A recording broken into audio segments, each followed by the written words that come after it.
Friction हम लोग पढ़ रहे थे और फ्रिक्शन में हमने कई सारी चीजें देखी कि जो किसी बॉडी में जो फ्रिक्शन होगा वो कितना होगा, फ्रिक्शन फोर्स कितना ज्यादा अप्लाई होगा, वो डिपेंड करेगा कि उस बॉडी का मास यानी कि उसका वेट कितना।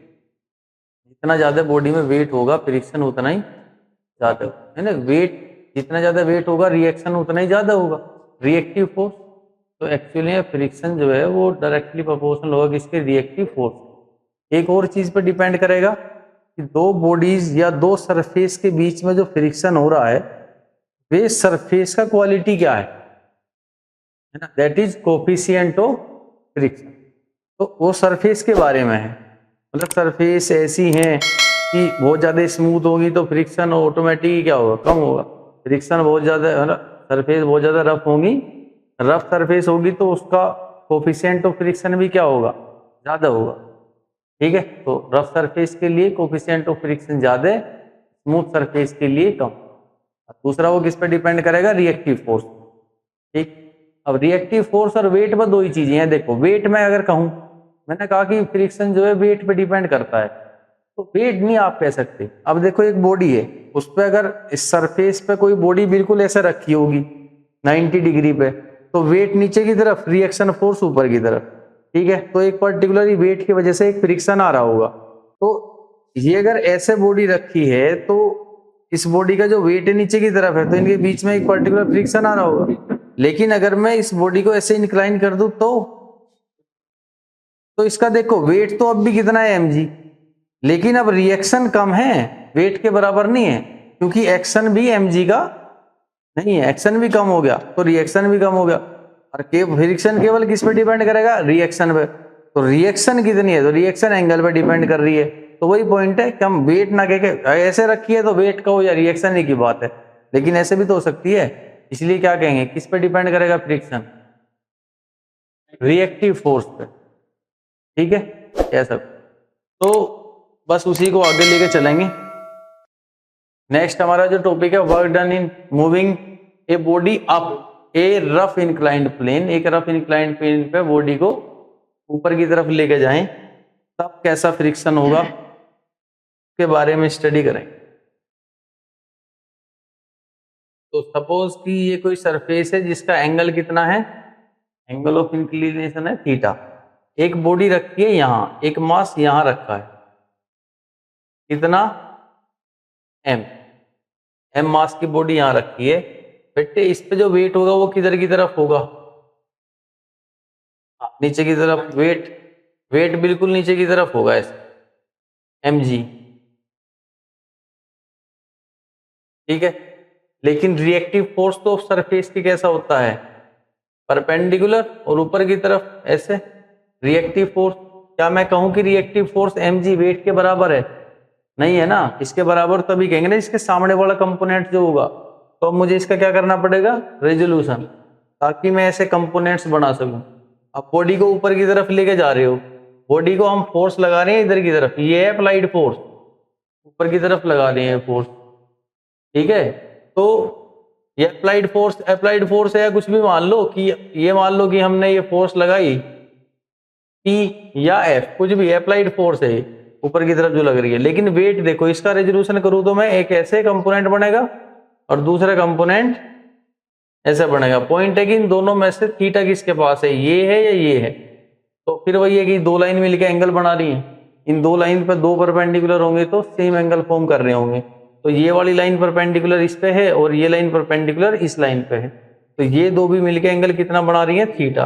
तो ये वाला जो कंपोनेंट होगा वो होगा mg कोस थीटा, और इस वेट की वजह से इधर की तरफ एक फोर्स लग रहा होगा mg साइन थीटा का, वो कंपोनेंट इधर हो।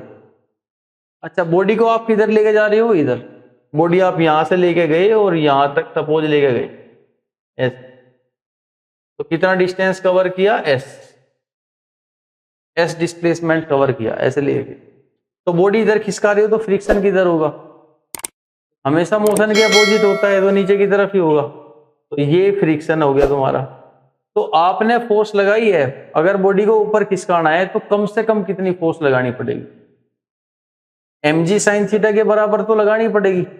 इसे ओवरकम करने के लिए, प्लस जब इधर लेके जाओगे तो फ्रिक्शन भी अपना रोल प्ले करेगा, तो फ्रिक्शन F के बराबर लगानी पड़ेगी। तो टोटल फोर्स आप कितनी लगाओगे बॉडी को अगर कांस्टेंट स्पीड से भी ऊपर मूव कराना है तो mg sin theta plus F, तो इतना फोर्स लगाना पड़ेगा। अच्छा, इस डायग्राम से समझ में आया कि R किसके बराबर है, mg cos थीटा की। ठीक है, तो यहां पे लिख low consider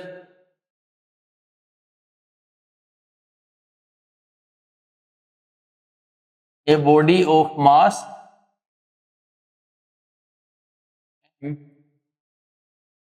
is placed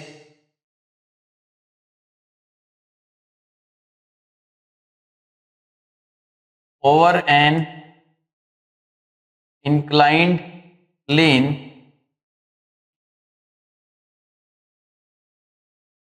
having angle theta with the horizontal direction।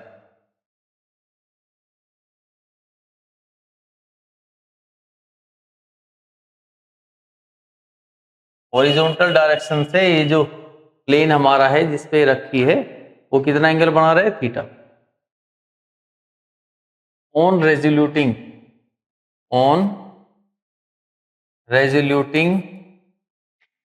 weight mg we get mg cos theta and mg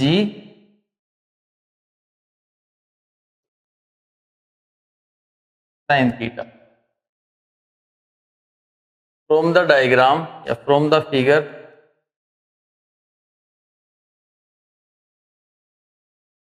से क्या पता चला कि जो R है वो किसके बराबर होगा, mg cos थीटा की इक्वेशन 1 हो।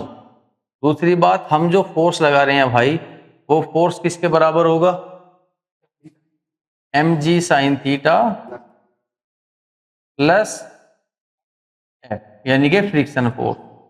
अच्छा, फ्रिक्शन फोर्स के बारे में तो पता ही है किसके बराबर होगी, हाँ, F is equal to mu R, और R हमारा किसके बराबर आया, mg cos थीटा के। तो मैं लिख सकता हूं mg sin theta plus mu mg cos theta. mg common आ गई तो यहां क्या बचा, sin theta plus mu cos theta. ठीक है, ये फोर्स आ गया। हमें क्या निकालना है, वर्क। तो वर्क इज इक्वल टू क्या होता है, फोर्स इनटू डिस्प्लेसमेंट। तो work is equal to force हमारा ये है इनटू डिस्प्लेसमेंट, और कर दो तो mg s लिख देंगे यहां, और ब्रैकेट में sin theta plus mu cos theta. तो हम इतना वर्क करेंगे। ठीक है, ये होगा वर्क जो हमारे द्वारा यहाँ पे किया जाए। क्लियर है, और इस वर्क से बॉडी क्या होगी, ऊपर की तरफ चलेगी with a constant speed, acceleration नहीं होगा। क्यों, क्योंकि आपने बस जितना फोर्स नीचे की तरफ लग रहा था उतना ही फोर्स लगा के उसको नीचे के फोर्स से ओवरकम किया, तो नेट फोर्स आपका क्या है, जीरो। तो एक कांस्टेंट वेलोसिटी से धीरे धीरे बॉडी ऊपर की तरफ चलती रहेगी। हाँ, उसमें उतना ही ज्यादा एक्सेलेरेशन होगा जितना अब इस कंडीशन में आप फोर्स बढ़ाते जाओगे। अब यहाँ पे फोर्स आप इंक्रीज करते जाओगे तो उसके बाद बॉडी में एक्सेलेरेशन आता रहेगा। क्लियर हो गया, तो ये वर्क होगा when body moves with constant velocity. चलो नेक्स्ट कुछ कंडीशंस देखते हैं।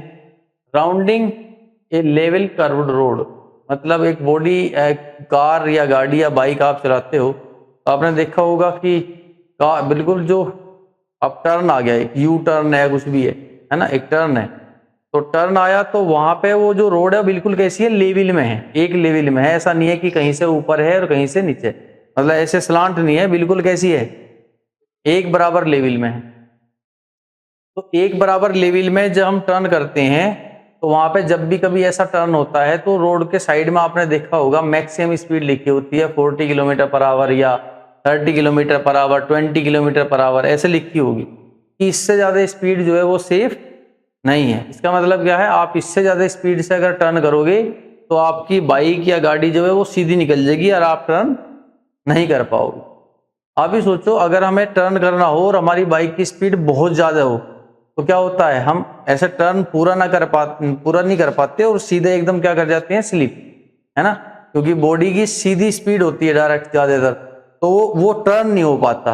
अच्छा, टर्न करने की स्पीड हमारी उतनी ही ज्यादा होगी, उतनी ही ज्यादा मैक्सिमम सेफ स्पीड होगी टर्निंग की, जितना ज्यादा रोड में क्या हो, फ्रिक्शन होगा। अब सपोज कि रोड बहुत ज्यादा स्मूथ है, अब सपोज कि बिल्कुल एकदम बर्फ की सिल्ली है, एकदम ऐसे बर्फ जमा हुआ है और वहां पे यू टर्न आ गया और आपको टर्न करना है, क्या करोगे, स्पीड क्या कर दोगे, बहुत ज्यादा कम, इतनी ज्यादा, बहुत ज्यादा कम करोगे, बिल्कुल धीरे धीरे ऐसे खिसकाते खिसकाते, और तब भी आपके टायर्स अगर भी स्लिपरी हैं और घिसे हुए हैं तो आप टर्न कर ही नहीं पाएंगे। थोड़ा सा मतलब टर्न करने के लिए किसकी रिक्वायरमेंट आ रही है, फ्रिक्शन की। टर्न करना है तो फ्रिक्शन का ही सहारा लेके करेंगे, और वहीं पर दूसरी तरफ अगर फ्रिक्शन बहुत ज्यादा हो, रोड के और टायर के बीच में बहुत ज्यादा फ्रिक्शन है, तब क्या होगा, तब बड़ी आसानी से तेज स्पीड में भी हम टर्न कर पाते हैं।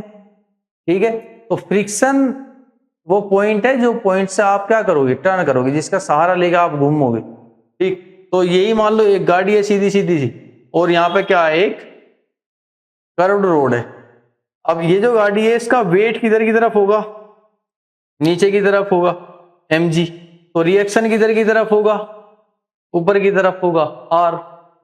अच्छा, अब इसको टर्न कौन कराया है, इधर की तरफ क्या है, फ्रिक्शन।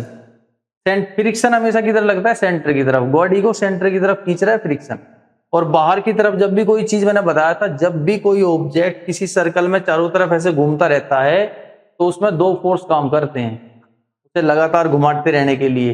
एक तो वेलोसिटी की वजह से होगा जो कितना होगा, mv²/r, और एक फोर्स हमेशा अंदर की तरफ होता है।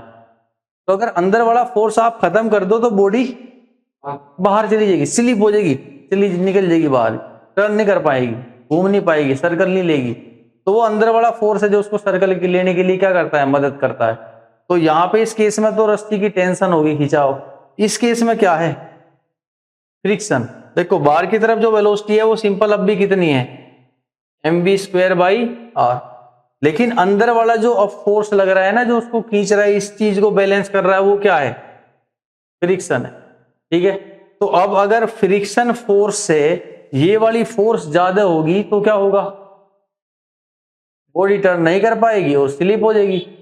लेकिन अगर फ्रिक्शन ठीक है, अब ये पॉइंट है कि ये जो हमारा mv²/r है, या तो ये फ्रिक्शन इसके बराबर हो और या इससे कम, मतलब ये वाली चीज या तो mv²/r या तो फ्रिक्शन के बराबर हो या फ्रिक्शन से कम हो, तभी बॉडी सेफली मूव कर पाएगी, अदरवाइज स्लिप हो जाएगी। ठीक है, तो अंदर वाला जो फोर्स है, जब भी टर्न करते हैं किसी भी रोड पे, कहीं भी जब लेवल टर्न करते हैं गाड़ी से, तो हमेशा अंदर की तरफ जो फोर्स होता है वो किस का काम करेगा, कौन है जो अंदर वाले फोर्स का काम करेगा, फ्रिक्शन। बाहर वाले फोर्स का काम हमेशा ही क्या करता है, mv²/r। तो अब देखो बाहर वाला फोर्स कितना, कैसे बढ़ेगा, अब मास और रेडियस तो आपकी कांस्टेंट होगी। रेडियस क्या है, ये जो कर्व है ना रोड, इसका पूरा रेडियस, सेंटर से इसका रेडियस, क्योंकि एक सर्कल ही बना रही होगी, तो ये रेडियस है r। मास इस ऑब्जेक्ट का मास हो गया, और v क्या है, इसकी वेलोसिटी। तो जितना आप इसकी वेलोसिटी गाड़ी की बढ़ाते जाओगे तो ये वाली फोर्स बाहर वाली बढ़ती रहेगी, और उसी हिसाब से अगर ये फोर्स इस फ्रिक्शन को ओवरकम करेगी तो बॉडी स्लिप कर जाएगी। यानी कि ये उतना ही वेलोसिटी रखना है हमें जितने से उतना आंसर आएगी जो फ्रिक्शन के बराबर हो या उससे कम। क्लियर है, बात समझ आई। यहां पे क्या लिखेंगे, यहां लिखेंगे for safe turn, safe turn, for safe turn. ये जो हमारा फ्रिक्शन है, या हम कह सकते हैं कि जो mv²/r है, और कौन सा v, मैक्सिमम वाला। ठीक है, कितना मैक्सिमम वेलोसिटी होगा, ये जो है, ये या तो क्या हो, फ्रिक्शन के बराबर हो और या फ्रिक्शन से कम। फ्रिक्शन फोर्स से ये वाली फोर्स या तो कम हो और या इसके बराबर हो, ऐसा लिखोगे। हमें क्या निकालना है, v मैक्सिमम, कि किसी भी टर्न पे वेलोसिटी मैक्सिमम कैसा आएगी। तो यहाँ पे आप देखो m as a 4 from the figure, equation 1 मान लो फ्रॉम द फिगर से हमें क्या पता चला, आर किसके बराबर है, mg के। ठीक है, आप क्या लिखेंगे, mv मैक्सिमम का स्क्वायर डिवाइड बाई आर, ये कम या ज्यादा हो किसके, फ्रिक्शन के। फ्रिक्शन की जगह क्या आ जाएगा, म्यू आर, और आर की जगह mg। तो हम लिखेंगे mv maximum square upon R that is less than equals to mu mg। इस m से ये m कैंसिल हो गया, r इधर गया, तो v मैक्सिमम का स्क्वायर हमारा बराबर आ गया म्यू आर जी के। और v मैक्सिमम करेंगे तो कैसे करेंगे, दोनों तरफ स्क्वायर रूट लगा दो, ये इससे कैंसिल हो गया, तो v मैक्सिमम हमारा आ गया under root mu r g. Mu मतलब कोफिशिएंट ऑफ फ्रिक्शन, आर है इसका रेडियस, और जी है एक्सलेशन ड्यू टू ग्रेविटी। तो उस पर डिपेंड करेगा कि मैक्सिमम वेलोसिटी क्या हो। अब जिसने रोड बनाई है उसे पता होगा कि इसका फ्रिक्शन कितना है, या जो भी इंजीनियर है उसे पता है कि इसका जो कोफिशिएंट ऑफ फ्रिक्शन है हमारी सरफेस का कितना है, तो म्यू पता होगा। रेडियस जो टर्न है उसका रेडियस भी निकाल लेंगे, और जो जी एक्सलेशन ड्यू टू ग्रेविटी वो तो हमें पता ही है कांस्टेंट है, तो वो सब वैल्यू लिख के अंडर रूट करोगे तो मैक्सिमम स्पीड आ जाएगी। और उसी हिसाब से हम वहां पे लिख देते हैं, या कोई भी जो गवर्नमेंट अधिकारी है लिखते हैं कि यहाँ पे जो सेफ टर्न के लिए इतना मैक्सिमम स्पीड है, इससे ज्यादा अलाउड नहीं है, नहीं तो गाड़ी स्लिप हो जाए। पॉइंट क्लियर है, समझ आ गया। चल, अगर हमारी जो रोड है वो लेवल में नहीं है, जो टर्न है वो लेवल में नहीं है, तो अब क्या होता है, देखो अगर आपको सेफ वेलोसिटी जो है वो टर्न की वो बढ़ानी है, तो आप क्या करते हो, जो रोड आपकी होगी उसके बाहर के सिरे को तो ऊपर की तरफ करोगे, और अंदर वाले सिरे को जो एज है उसे नीचे की तरफ करोगे, तो रोड ऐसी ना होके कुछ ऐसी हो जाएगी। अगर ऐसी रोड है तब बताओ सेफ वेलोसिटी बढ़ेगी या नहीं, बढ़ जाएगी। जितना ज्यादा आप उसे ऐसे उठाते रहोगे बाहर की एज को, पूरे एकदम पूरे टर्न की एज ऐसे उठा दो, तो जो सेफ वेलोसिटी है वो इंक्रीज हो जाएगी। आपने देखा होगा बहुत सारे ऐसे हैं टर्न जहाँ पे आउटर एज को क्या कर रखा है, बढ़ा रखा है, ठीक है, ताकि वही है सेफ वेलोसिटी जो है टर्न की उसे बढ़ाया जा सके। ठीक है, ज्यादातर हाईवेज में मिलेगा। तो अब उसे क्या कहते हैं, जब बाहर की एज को उठा देते हैं सेफ वेलोसिटी बढ़ाने के लिए, तो उसे कहते हैं बैंकिंग ऑफ रोड। क्या कहते हैं, बैंकिंग ऑफ रोड, है ना। रोड को ऐसे बैंक्ड कर देना, रोड को बैंक्ड कर देना, है ना। बैंक्ड मतलब आउटर एज को ऊपर उठा देना, ये। तो वहां पे उस कंडीशन में जो सेफ वेलोसिटी है वो क्या होगी, चलो उसे देखेंगे। अब ये मान लो कि ये बिल्कुल एकदम लेवल में है, ये इसे इतना बैंक कर दिया किसी रोड को ऐसे, ठीक है, इस तरीके से इतने हाइट से बैंक कर दिया, ये हाइट है, यानी कि अब ये पहले लेवल रोड तो ये थी, और अब बैंक्ड रोड ये अब ऐसे जा रही है, इतना ज्यादा उठा दिया। या हमारा कोई व्हीकल वगैरह होगा, ठीक है, ऐसे कोई व्हीकल है, ये कोई व्हीकल है ऐसे आ रहा है चलता हुआ, अब कितने एंगल पे उसे बैंक किया है, थीटा एंगल पे, और ये टर्न है ऐसा कुछ टर्न, ठीक है, ऐसे ये रोड है। अब इसका वेट किधर होगा बेटे बताओ, वेट तो हमेशा ही किधर होता है, नीचे की तरफ, तो वेट हो गया इसका mg, ठीक। अच्छा, फ्रिक्शन किधर की तरफ होगा, फ्रिक्शन होगा अंदर की तरफ, सेंटर की तरफ। अब वो ऐसे पहले ऐसे जा रही थी तो इधर की तरफ था, अब ऐसे जा रही है गाड़ी तो एस सरफेस के अलोंग अंदर की तरफ होगा, तो फ्रिक्शन हमारा सरफेस के अलोंग अंदर की तरफ इस डायरेक्शन में होगा फ्रिक्शन। रिएक्टिव फोर्स किधर होगी, सरफेस से परपेंडिकुलर, ये सरफेस है इससे परपेंडिकुलर, ऐसे सरफेस से परपेंडिकुलर बाहर की तरफ, ये हमारा क्या हो गया आर, ठीक है, रिएक्टिव फोर्स।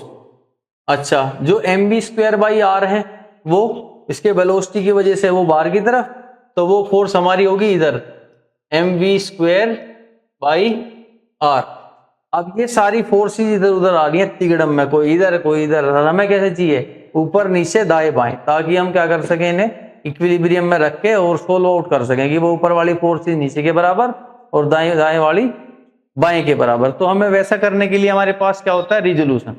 रेजोल्यूशन करो तो ये वाला जो फोर्स का वेक्टर हमारा आ रहा है जैसे तिरछा आ रहा है, तो इस सीधा करने के लिए क्या करें, तो एक कंपोनेंट इसका फोर्स का इधर आ गया फ्रिक्शन का, और दूसरा कंपोनेंट नीचे की तरफ आ गया। अब पॉइंट है कि ये फ्रिक्शन था, दो कंपोनेंट बनाए, तो ये एंगल थीटा होगा या ये, तो ये देखो ये एंगल थीटा दे ही रखा है, तो ये जेड बना रहे हैं यहाँ पे, तो ये एंगल कितना होगा, थीटा, अल्टरनेट इंटीरियर एंगल। तो ये इस पे इन दोनों के कंपोनेंट करेंगे तो इधर कितना आ जाएगा, एफ कोस थीटा, और इधर आ जाएगा एफ साइन थीटा। ये आर भी टेढ़ा है, इसे भी सीधा कर दो, तो ये सीधा करोगे कैसे, ऐसे और ऐसे, तो इधर की तरफ क्या आ जाएगा। अब थीटा देखो पहले इन दोनों में कौन सा है, ये थीटा होगा या ये होगा, तो ये जो दो लाइन एंगल बना रही हैं, इस लाइन के परपेंडिकुलर तो ये होगी और इसके परपेंडिकुलर ये है, तो ये वाला एंगल क्या होगा, थीटा। तो इधर क्या आ जाएगा, आर कोस थीटा, और इधर की तरफ आ जाएगा आर साइन थीटा। ये हमारा आ गया आर कोस थीटा और ये आ गया आर साइन थीटा। तो इस सारी फोर्सेस हमारी कैसे आ गई, ऊपर नीचे और दाएं बाएं। तो अब हमें क्या करना है, बस इन्हें बराबर करना है और किसकी वैल्यू निकालनी है, m v square by r की। ठीक है, तो यहां लिखेंगे from the figure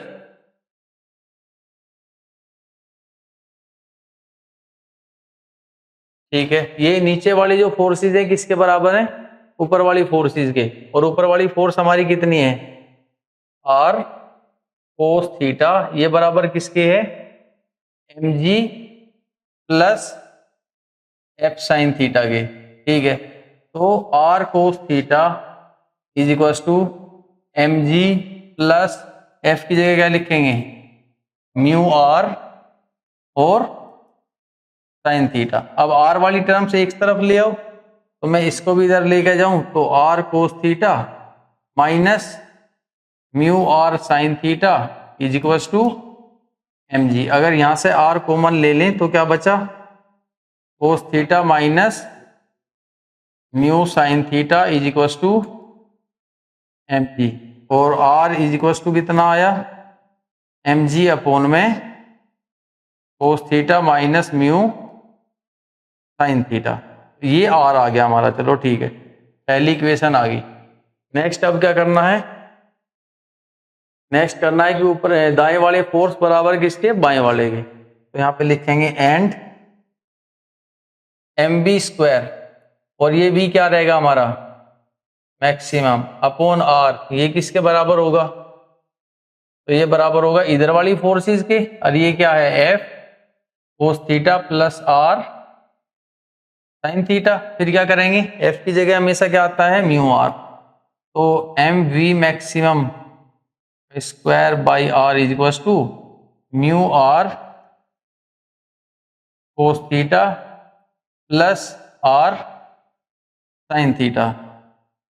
M V maximum square upon R is equal to, R common आ गया, mu cos theta plus sine theta. तो आर का वैल्यू तो हमने निकाल ही लिया था पहले, तो ये वैल्यू इसमें पुट कर दो, तो M V maximum square upon R is equal to M G upon में cos theta minus mu sine theta, और ऊपर क्या बचा, mu cos theta plus sine theta. तो ये इतना आ गया, एम से एम क्या हो गया, कैंसिल, और आर भी इधर आ जाएगा, तो वी मैक्सिमम का स्क्वायर आ जाएगा। ठीक है, तो यहां पे वी मैक्सिमम का स्क्वायर ये बराबर हो गया किसके, आर जी, और